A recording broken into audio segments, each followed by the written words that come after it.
오늘 하나님께서 우리에게 주시는 말씀은 출애굽기 20장 1절에서 17절까지의 말씀입니다. 이 모든 말씀은 하나님이 하신 말씀이다. 나는 너희를 이집트 땅 종살이하던 집에서 이끌어낸 주 너희의 하나님이다. 너희는 내 앞에서 다른 신들을 섬기지 못한다. 너희는 너희가 섬기려고 위로 하늘에 있는 것이나 아래로 땅에 있는 것이나 땅 아래 물속에 있는 어떤 것이든지 그 모양을 본떠서 우상을 만들지 못한다. 너희는 그것들에게 절하거나 그것들을 섬기지 못한다. 나, 주 너희의 하나님은 질투하는 하나님이다. 나를 미워하는 사람에게는 그 죗값으로 본인뿐만 아니라 3, 4대 자손에게까지 벌을 내린다. 그러나 나를 사랑하고 나의 계명을 지키는 사람에게는 수천 대 자손에 이르기까지 한결같은 사랑을 베푼다. 너희는 주 너희 하나님의 이름을 함부로 부르지 못한다. 주는 자기의 이름을 함부로 부르는 자를 죄 없다고 하지 않는다. 안식일을 기억하여 그날을 거룩하게 지켜라. 너희는 엿새 동안 모든 일을 힘써 하여라. 그러나 이런 날은 주 너희 하나님의 안식일이니 너희는 어떤 일도 해서는 안 된다. 너희나 너희의 아들이나 딸이나 너희의 남종이나 여종만이 아니라 너희 집짐승이나 너희의 집에 머무르는 나그네라도 일을 해서는 안 된다. 내가 엿새 동안 하늘과 땅과 바다와 그 안에 있는 모든 것을 만들고 이른 날에는 쉬었기 때문이다. 그러므로 나 주가 안식일을 복주고 그날을 거룩하게 하였다. 너희 부모를 공경하여라. 그래야 너희는 주 너희 하나님이 너희에게 준 땅에서 오래도록 살 것이다. 살인하지 못한다. 간음하지 못한다. 도둑질하지 못한다. 너희 이웃에게 불리한 거짓 증언을 하지 못한다. 너희 이웃의 집을 탐내지 못한다. 너희 이웃의 아내나 남종이나 여종이나 소나 낙이나 할 것 없이 너희 이웃의 소유는 어떤 것도 탐내지 못한다. 아멘. 네, 하나님의 말씀을 나누는 시간입니다. 지난 부처님 오신 날 봉축 법요식이 열린 그 서울 조교사 입구에서 찬송을 부르고 또 회개하라는 구호를 외치며 전도를 한 개신교 청년 단체가 있습니다. 조금 떨어진 곳에서는 또 이 봉축 법요식이 열리는 시간 내내 찬양을 부르며 예배를 드린 또 하나의 단체가 있었습니다. 이들은 조교사 입구인 일주문 앞에 아침 일찍부터 나와서 이 법요식을 위해 오는 사람들을 향해서 회개하라고 외쳤다고 합니다. 불교의 입장에서 보면 불교 최대의 잔칫날인 부처님 오신 날 그 잔칫집 앞에서 저주하는 그런 발언을 한 것입니다. 예, 불교하고 무슨 철천지 원수를 진 일이 있다고 그러는 건지 조금 이해하기 힘듭니다. 이건 마치 이런 거죠. 교회에서 크리스마스 행사를 하고 있는데 스님들이 교회 입구에서 목탁을 두드리며 연부를 하고 있다. 그렇게 한번 생각을 해보십시오. 그런 짓을 한 사람들은 연등과 불상은 이 사람을 지옥으로 이끌고 가는 우상이라고 합니다. 그래서 그들은 그렇게 외쳤습니다. 생각해보면 참 철없는 행동인 것 같습니다. 이들의 행동은 전도를 더욱 막을 뿐만이 아니라 개신교에 대한 혐오감만 더 불러일으킵니다.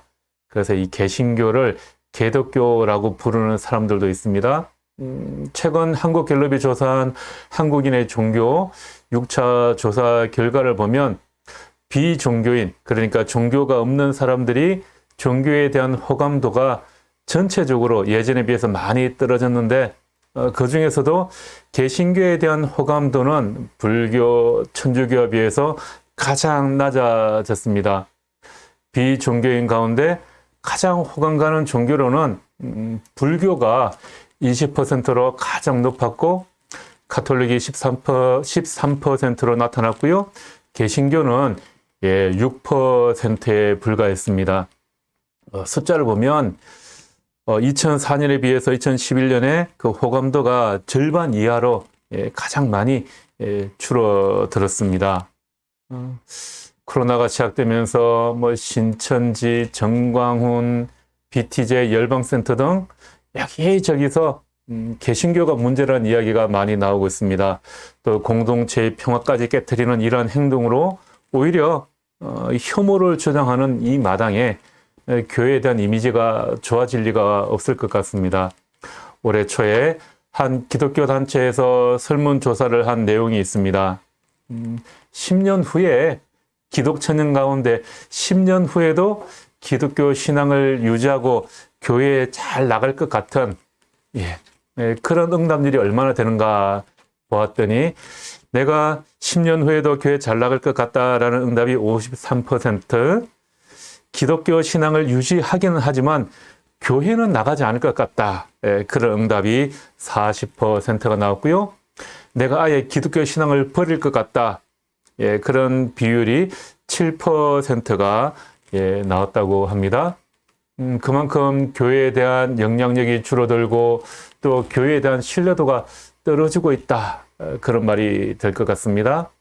그렇죠. 자신이 믿는 종교에 대해 우상이니 지옥에 간다느니 이런 말을 하니까 그 소리를 듣고 누가 개신교로 개종을 하겠습니까? 우리가 출애굽기의 말씀을 나누면서 배운 게 있죠. 하나님께서 이스라엘 백성을 주님의 백성으로 선택하신 것은 그들만 잘 먹고 잘 살라고 하신 것이 아니었습니다. 2주 전에 우리가 함께 나눈 말씀입니다. 주님이 이스라엘 백성들을 선택하셔서 너희의 나라는 나를 섬기는 제사장 나라가 되라고 말씀하여 주셨습니다. 그런데 이 말의 뜻은 무엇입니까? 하나님과 세상을 연결하는 통로가 되라. 그리스도인들은 하나님과 세상을 연결하는 통로가 되라는 것이었습니다. 그런데 절 앞에서 너희들 다 지옥 간다 이렇게 외치면 이건 축복의 통로가 아니라 오히려 하나님과 연결하는 다리를 끊어버리는 것이 되고 맙니다. 오늘 우리가 읽은 성경 본문은 십계명이라고 부르는 말씀입니다. 계명, 그러니까 이거 지키지 않으면 벌을 받을 것처럼 그렇게 생각하는데 십계명은 그런 것이 아닙니다. 이집트의 종살이에서 해방된 이스라엘 백성이 자유인으로 살아가는 생활 방식, 생활 양식에 관한 이야기가 바로 십계명입니다. 하나님의 백성으로 살아가는 삶의 모습에 관한 이야기라는 거죠. 우리 그리스도인들의 삶의 모습, 교회의 삶의 모습에 관한 이야기가 바로 이 십계명입니다. 그래서 이 십계명을 요약하면 하나님을 사랑하고 이웃을 사랑하라라는 것입니다. 디모데전서 2장 4절 말씀에 보면 하나님께서 우리를 왜 부르셨는지 그리고 교회를 왜 세웠는지에 대하여 말씀해 주고 있습니다. 하나님께서는 모든 사람이 다 구원을 얻고 진리를 알게 되기를 원하십니다. 이렇게 말씀하고 있습니다. 하나님께서는 우리 모두와 또 모든 사람이 구원받기를 원하십니다. 먼저 구원받은 사람들로 하여금 교회를 세워서 이 교회가 모든 사람이 구원을 받고 하나님의 진리에 이르는 데 동참하기를 원하십니다. 모든 사람이 하나님 앞으로 나오는 것, 하나님의 소원을 우리의 소원으로 삼는 것, 이것이 우리의 목표가 되어야 합니다. 그래서 우리는 하나님의 말씀, 복음을 전하는 것을 매우 중요하게 여깁니다. 모든 사람이 구원을 받기를 원하시는 그 하나님의 소원에 동참하기 위해 우리가 또 기도도 하고 예배도 하고 전도를 하는 것입니다. 그런데 문제는 이 우리가 살아가고 있는 이 사회가 너무나도 이제 다문화, 다종교 사회가 되었다는 것입니다. 복음을 전하기가 더 힘들어지고 서로를 존중하고 배려해야 할 필요가 더 늘어나고 있는 사회라는 거죠. 이러한 세대를 살아가는 우리는 이런 상황에서 예수님이라면 어떻게 하셨을까 이런 생각을 늘 가져야 합니다. 또 이런 일들을 겪을 때마다 예수님이라면 어떻게 하셨을까 이런 생각을 하게 되는 경우가 참 많습니다. 예수님의 발자취를 따르는 우리는 이런 다문화, 다종교, 이 포스트 모더니즘 사회에서 어떻게 살아야 하고 또 모든 사람이 구원을 받고 진리를 아는데 이르게 하려면 어떻게 해야 할까 이것을 늘 고민해야 합니다. 물론 영적인 문제에 대해서는 대적하는 기도를 해야 할 때도 있습니다. 불자들에게도 복음을 전해야죠. 그런데 예수님께서 12제자를 전도하라고 내보내실 때 뭐라고 말씀하셨습니까? 뱀과 같이 슬기롭고 비둘기와 같이 순진해져라. 이렇게 말씀하셨습니다. 우리가 복음을 전할 때 예수님 말씀처럼 지혜롭게 슬기롭게 해야 할 필요가 있다라는 것입니다. 더 중요한 것은 주님께서 내 이웃을 내 몸과 같이 사랑하라. 이렇게 말씀하셨습니다. 마태복음에서 예수님께서는 우리를 세상의 소금이요 빛이라고 말씀하셨죠. 또 바울 사도는 고린도후서에서 그리스도인들을 향해 그리스도의 향기라고 말씀하십니다. 그리스도인의 삶의 모습에 대해서 비유적으로 표현한 것입니다. 그리스도인이라면 예배에 빠지지 않고 기도는 매일 2시간 이상씩은 해야 하고 성경은 하루에 10장 이상은 읽는 사람이어야 한다. 이렇게 말씀하지 않고요. 이해하기 힘들게 그리스도인은 세상의 소금이다, 세상의 빛이다, 그리스도의 향기다. 이렇게 말씀하고 있습니다. 교회 안에서야 예배 드리고 기도를 얼마나 열심히 하고 또 성경을 얼마나 많이 읽느냐 하는 이것이 그리스도인으로서 그의 성품을 알아보는 방법이 될 수 있습니다. 그런데 이것은 교회 안에서의 이야기라는 거죠. 세상 사람들이 우리를 알아보는 방법은 이런 종교 행위가 아닙니다. 교회에서 열심히 섬기는 분들은 오늘 주일 이른 아침부터 교회에 나와서 예배 드리고 또 가르치는 일로 찬양으로 섬깁니다. 비가 오나 눈이 오나 바람이 부나 또 주차 안내를 하는 분들도 있습니다. 또 주일에 많은 교회들은 주일 늦은 시간까지 여러 가지 봉사를 합니다. 너무나도 소중한 사역들이죠. 그런데 세상 사람들은 절대 이것으로 그 사람을 판단하지 않습니다. 물론 이러한 것들은 너무나도 고귀한 헌신이고 이것을 통해서 또 세상에서 빛과 소금으로 살아갈 힘을 얻기도 합니다. 그러나 세상 사람들은 일요일에 교회에서 온종일 봉사하는 우리를 보고 오히려 이상하게 생각을 합니다. 주님께서 우리에게 우리의 정체성을 비유적으로 표현하신 것, 또 세상 사람들이 우리를 아는 방법은 이런 종교적인 행위를 통해서가 아니라는 것입니다. 이것은 우리에게 큰 어려움이죠. 세상 사람들이 우리를 아는 방법은 이 사람 만나보니 이 사람이 빛이구나, 향기가 나는구나, 이렇게 느낄 수 있도록 우리가 세상에서 살아가야 한다는 것입니다. 우리는 당연히 예배를 온전히 드리고 기도해야 합니다. 하나님을 찬양해야 합니다. 하지만 하나님께서 우리들어 너희는 세상의 소금이다, 빛이다, 그리스도의 향기라고 할 때 이런 종교적인 행위를 뛰어넘는 그 무엇인가를 원하신다라는 것입니다. 세상을 살아가는 그리스도인의 성품, 이것은 좀 달라야 한다라는 거죠.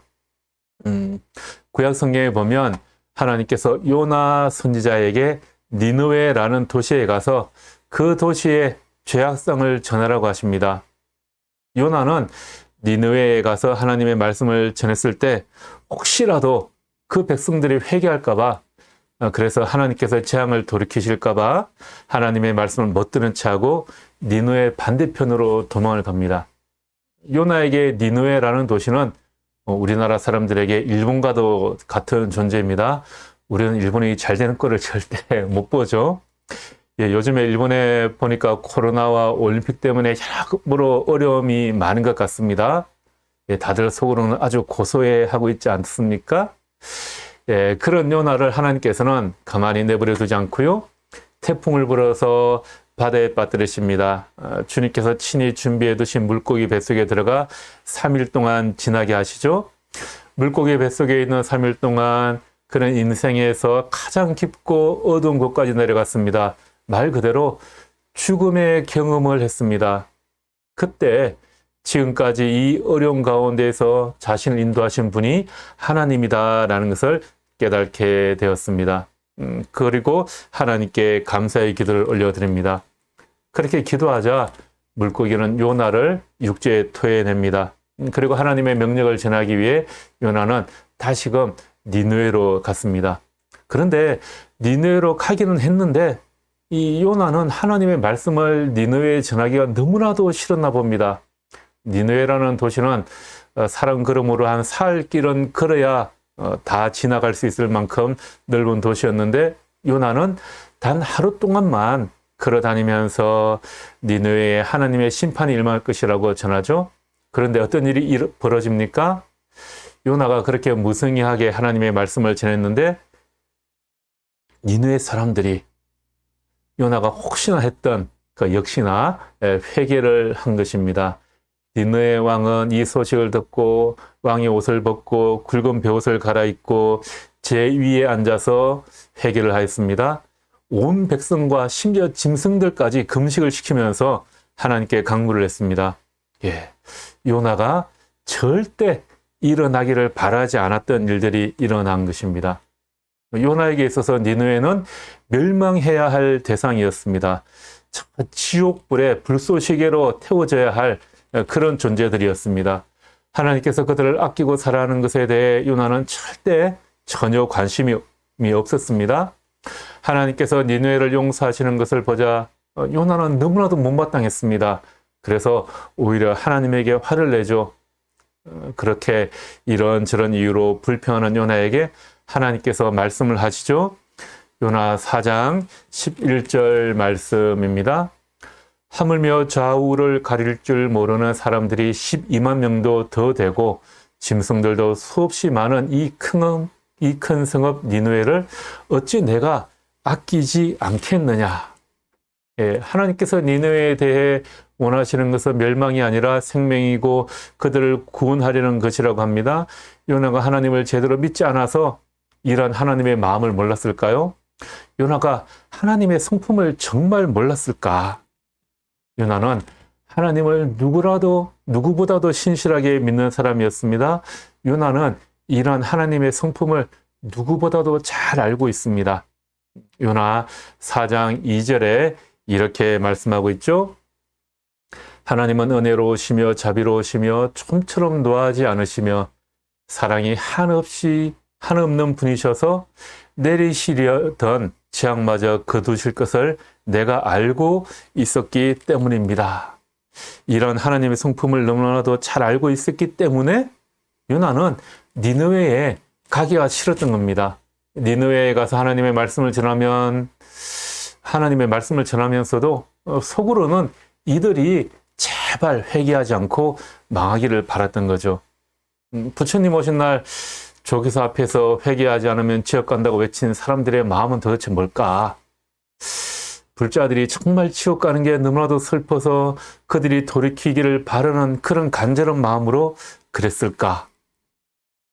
오히려 그들이 망하기를 바라는 마음으로 그런 것은 아닐까? 저는 잘 모르겠습니다. 제가 판단할 수는 없겠죠. 세계적인 신학자이자 종교학자인 하버드 대학의 하비 콕스 교수라는 분이 계세요. 그분이 은퇴하면서 종교의 미래라는 책을 발간했습니다. 그 책에 하비 콕스 교수는 신앙과 믿음을 구분해서 설명하고 있습니다. 신앙은 영어로 faith라고 표현을 하고요. 믿음은 belief 이렇게 구분해서 설명을 하고 있습니다. 이 믿음이라는 말은 신념이라고 그렇게 표현해도 될 것 같기는 해요. 우리는 이 신앙과 믿음이라는 단어를 거의 구분하지 않고 사용하고 있는데 하비 콕스 교수는 이것을 이렇게 구분해서 설명을 하고 있습니다. 신앙은 마음 깊숙이 자리 잡은 확신과 관련된 것입니다. 신앙은 신앙의 대상자에게 자신의 존재 전체를 투신하여 삶의 방향을 결단하는 것입니다. 반면에 믿음, 신념은 교리나 신조 따위를 참이라고 승인하는 그 머릿속의 지적인 자격이라고 그렇게 구분하여서 설명을 하고 있습니다. 말하자면 이렇게 표현할 수 있을 것 같아요. 신앙은 하나님을 믿는 우리가 하나님의 길을 따라가는 것이라고 표현할 수 있고요. 이 믿음은 하나님에 대해 이야기하는 것들, 다시 말하자면 하나님에 대한 교리, 예수님에 관한 신조, 이런 것들이라고 표현할 수가 있습니다. 그러면서 하비 콕스 교수는 기독교가 이 신앙에서 믿음으로 퇴화했다고 말합니다. 그리스도인들이 하나님을 따르는 길, 예수 그리스도의 길을 따르는 것을 그 길을 따르는 것이 아니라 우리가 무엇을 믿을 것인가, 이것을 믿을까 믿지 않을 것인가, 여기에만 신경을 쓰고 있다라는 거죠. 초대교회는 신앙의 시대였습니다.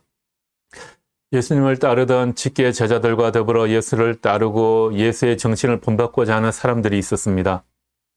그리스도인이 된다는 것은 그리스도의 영 안에 살면서 그리스도의 희망을 품고 그의 길을 함께 따라 걸어가는 것이었습니다. 그런데 예수님의 직계 제자들이 다 떠나고 세월이 흐르면서 새로운 신자들을 교육시키기 위해서 무엇인가 필요한 거죠. 그래서 기독교 입문 프로그램이 시작되면서 교리 문답집이라는 게 생기게 되고, 또 예수에 대한 신앙이 예수에 대한 신조, 교리로 대체되어 가는 겁니다.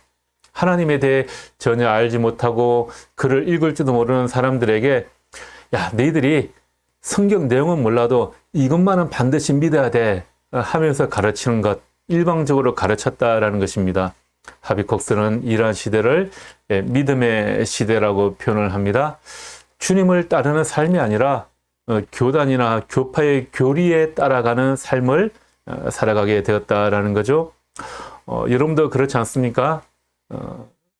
제가 이제 새로운 교인들을 만나거나 또 신방을 하다 보면 자기가 처음 나갔던 교회, 처음 신앙생활을 시작한 그 교회의 교리, 그 교회의 분위기, 그 교회에서 배운 신앙생활 방법, 그것이 평생을 따라다니는 것 같습니다. 제가 있던 교회에서는 이렇게 배웠는데요. 저는 이렇게 알고 있는데요. 교회란 이런 것이 아닌가요? 그렇게 처음 배웠던, 그러니까 하나님의 말씀과는 전혀 상관없이 그 교회의 분위기를 자기의 신앙생활의 모든 것으로 여기며 살아간다는 것입니다. 부처님 오신 날 조계사 앞에서 지옥 간다고 외치던 사람들의 신앙, 그 사람들은 정말 신앙이 아니라, 예수 그리스도를 따르는 신앙이 아니라 잘못된 믿음과 잘못된 자기 신념을 가지고 있는 것입니다. 요나의 문제는 바로 이런 자기 중심주의에 갇혀 있는 것입니다. 그것은 하나님을 못 보게 가로막으며 세상을 있는 그대로 보지 못하게 방해를 합니다. 자기 중심으로 삶의 궤도를 그리며 자기 도취로 살면 우리는 세상을 단지 우리가 원하는 대로 돌아가기를 바라는 관점에서 보게 된다는 거죠. 요나의 주 관심사는 자기 세상, 자기만의 특별한 하나님, 자기의 양도할 수 없는 권리, 자기의 믿음, 자기의 종교적인 위안이었습니다. 니네 사람들에게 긍휼을 베푸시려는 하나님은, 하나님의 그 결정은 요나에게는 도저히 받아들일 수 없는 것이었습니다. 그래서 하나님께서 이미 행하신 것이 실패하기를 바라면서 그는 그 니느웨 성의 동쪽 언덕에 올라가서 초막을 세웁니다. 요나는 그러면서 니느웨가 내가 망하는 꼴을 반드시 보고 말 거야. 그러면서 그곳에서 오래도록 지내죠. 요나는 자신을 살피기보다 하나님이 이 성에 벌을 내리나 안 내리나 그것을 기다려 보기로 한 겁니다.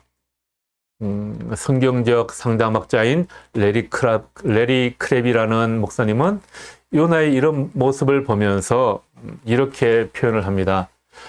하나님의 부르심을 따르려면 자신의 이익과 자기 의를 중심으로 인생을 생각하는 마음을 죽여야 하는데, 그 죽음은 너무도 느리고 고통스러워서 차라리 육체의 죽음이 더 낫다는 생각마저 들 것이다. 이렇게 표현을 하고 있습니다. 하나님께서 이스라엘 백성들에게 십계명을 주신 것은 구원의 수단으로 주신 것이 아니었습니다. 이것을 지키면 너희가 구원을 얻을 거야, 그런 것이 아닙니다. 하나님께서는 이스라엘 백성을 이미 이집트의 종살이에서 구원해 내셨습니다. 율법을 지켜서 구원받은 것이 아닙니다. 우리가 율법을 지켜서 구원받는 것은 불가능합니다. 구원은 하나님의 전적인 은혜입니다. 하나님의 은혜로 이스라엘 백성들이 이집트에서 나올 수가 있었습니다. 하나님의 은혜로 구원받은 이스라엘 백성들에게 주님께서 십계명을 말씀하십니다. 너희가 구원받은 백성이 되었으니 이제 하나님의 백성으로 살아가는 삶의 방식은 이런 것들이야. 그것을 말씀해 주시는 것이 십계명입니다. 그러니까 십계명은 구원받는 방법이 아니라 자유인으로 살아가는 방법입니다. 십계명은 죄인들에게 주신 것이 아니라 자유인을 위한 것입니다.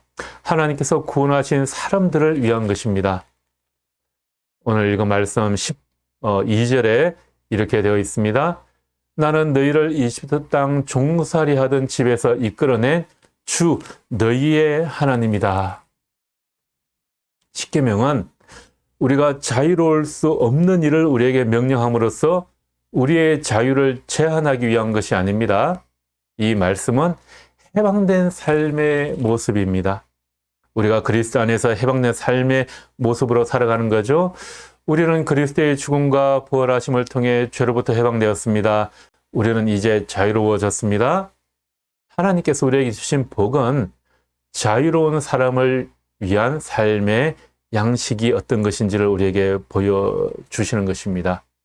우리를 구원해 주신 하나님을 사랑하고 또 이웃을 내 몸과 같이 사랑하는 것입니다.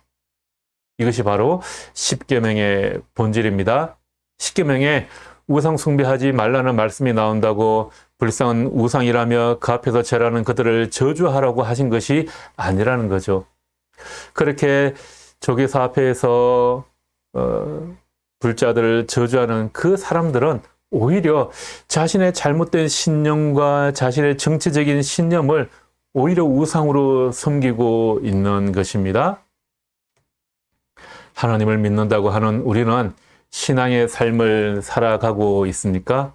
아니면 혹시 자기 확신이라는 잘못된 자기 믿음의 삶을 살아가고 있지 않습니까? 요나는 누구보다 하나님에 대해서 잘 알고 있었지만 신앙의 삶이 아니라 자기 신념, 자기 확신의 삶을 살았습니다.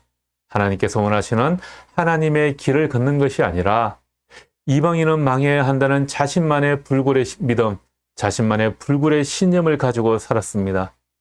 우리가 자기 교리나 자기 신념이 아니라 온전한 신앙의 삶을 살아간다면, 그래서 세상의 빛과 소금으로 살아간다면 우리가 굳이 부처님 오신 날 절에 가서 그런 추태를 부리지 않아도 주님께서는 이 세상을 변화시킬 것입니다. 우리가 그런 그리스도인으로서의 온전한 삶을 살아간다면 10년 후에 기독교 청년 3분의 1이 교회를 떠난다거나 또 교회의 신뢰도가 갈수록 낮아진다는 이런 걱정을 좀 들 수 있지 않겠습니까? 여러분이 그렇게 예수님과 동행하고 예수의 정신을 본받는 신앙의 삶을 살아가실 수 있기를 주님의 이름으로 축복합니다. 여러분들이 그런 길을 걸어간다면 한국의 이 개신교, 한국의 교회는 정말 세상으로부터 존경받는 또 신뢰를 회복하는 그런 교회가 될 줄 믿습니다. 여러분들이 그렇게 진정 예수님과 동행하고 예수의 정신을 본받는 신앙의 삶을 살아갈 수 있게 되기를 다시 한 번 더 주님의 이름으로 축복하며 기도합니다. 말씀을 마무리하고 기도하겠습니다.